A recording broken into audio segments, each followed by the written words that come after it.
Chapter 39. The Simmering 70s. Introduction. After the pulse-pounding, roller-coaster decade of the 1960s, Americans took to the couch, so to speak, looking for a leveling and reliable formula for prosperity and serenity. Regrettably for the country, however, the rest of the rising and ambitious world was, during the 1970s, putting on their boxing gloves and warming up for a new fight in the global arena of power politics and economic superiority, while we were reclining on the psychiatrist's couch, confessing our sins and bearing our collective soul, looking for understanding and assurances that there was not actually anything fundamentally wrong with us.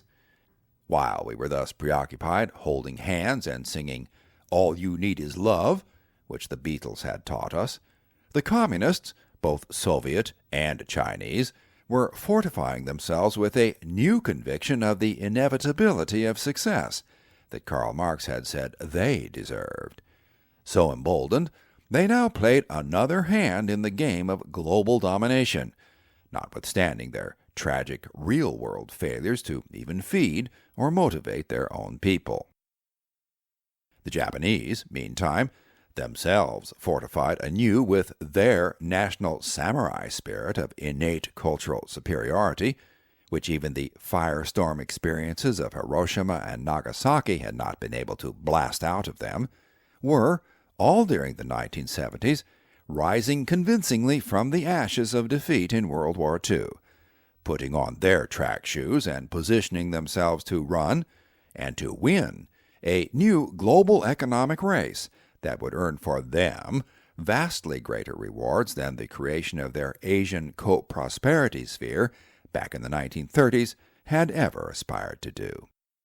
And the Europeans were right there on the track with them, one lane over, equipped now with new infrastructure and manufacturing plants, paid for by loans from the Americans, by the way, and strengthened now by new economic alliances, which made their combined economic power greater than the sum of its parts. Further east, the polyglot collection of Middle Eastern countries which had been carved out of the sands of Arabia in the Treaty of Versailles after World War I were now experiencing, 50 years later, a collective enthusiasm of rising expectations, held loosely together by a shared Islamist heat of identity that simmered beneath the surface in every country and threatened rebellion everywhere in the region.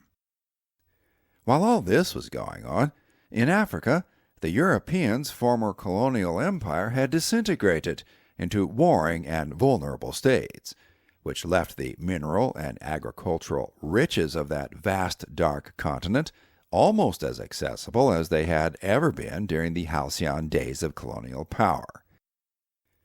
So what were the Americans doing during this period of global ferment and rising expectations so that they too could compete in the brave new world now emerging onto the global stage? That is the question that will be answered in this lecture. When it is answered, you will have the best opportunity you have ever had, so far, to try your hand at some historical armchair quarterbacking, calling in some plays that you would have made to make the story come out differently if you had been the president, or just anybody who had the muscle and the connections to influence any part of the story. Your skills and ideas, even at this stage in your education, would have been useful, in the presidency at least. We had 3 presidents in the 1970s. One was impeached and resigned, and his vice president turned out to be a criminal. So the next president was the Speaker of the House of Representatives. The Constitution required him to take the job. He was completely out of his depth. And his replacement in the next election was a peanut farmer from Georgia, who thought the president's job was to be a Sunday school teacher for all of suffering humanity. You can imagine who suffered the most with that guy in the White House. There were only 2 ultimately redeeming features of the Simmering 70s.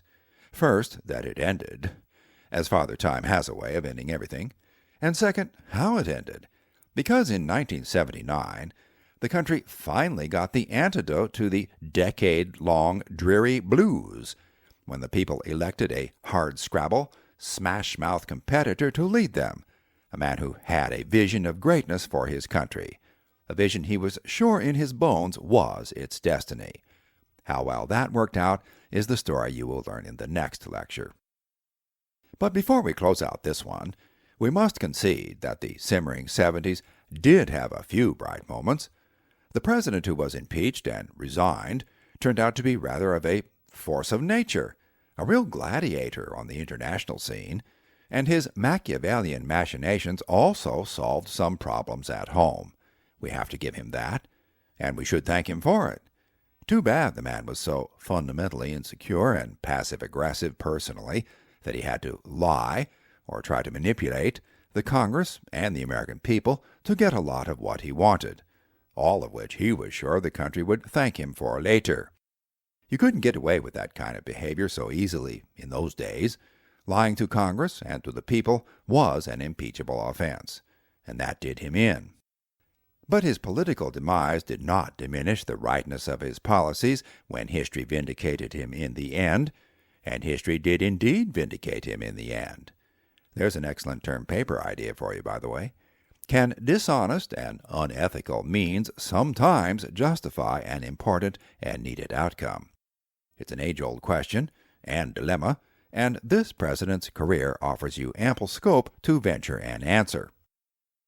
On the other end of the righteousness spectrum, the career of the Bible-thumping Sunday school president who ushered us out of the simmering 70s turned out to be rather of a revelation in another way. Just electing him showed the American character to be still ennobled at least as much by idealistic instincts as it was by ideological preferences. True, a case could be made that his 8-year-old daughter could have made policy decisions as wise as his were. We know this because he said he asked her what he should do before he made policy decisions. Usually the child asks the adult.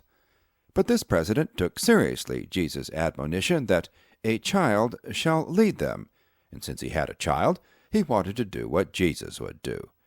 Yes, we can laugh about it now, but whatever we think about the 1970s from this distance, the decade did, like a movie graced with interesting actors but a pointless plot, finally lurch to the closing credits, and the good news was the coming attractions at the end.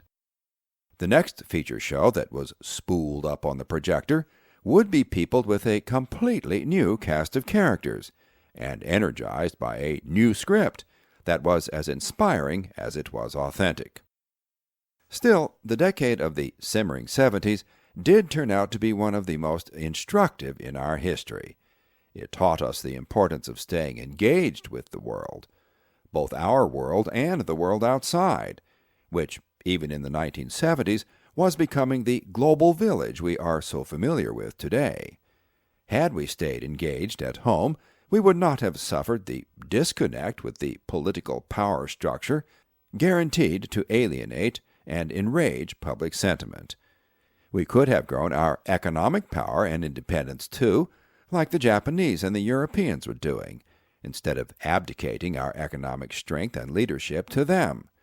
We probably would have elected different leaders to get this done, or we would have required more constructive and far-sighted policies from the leaders we did elect.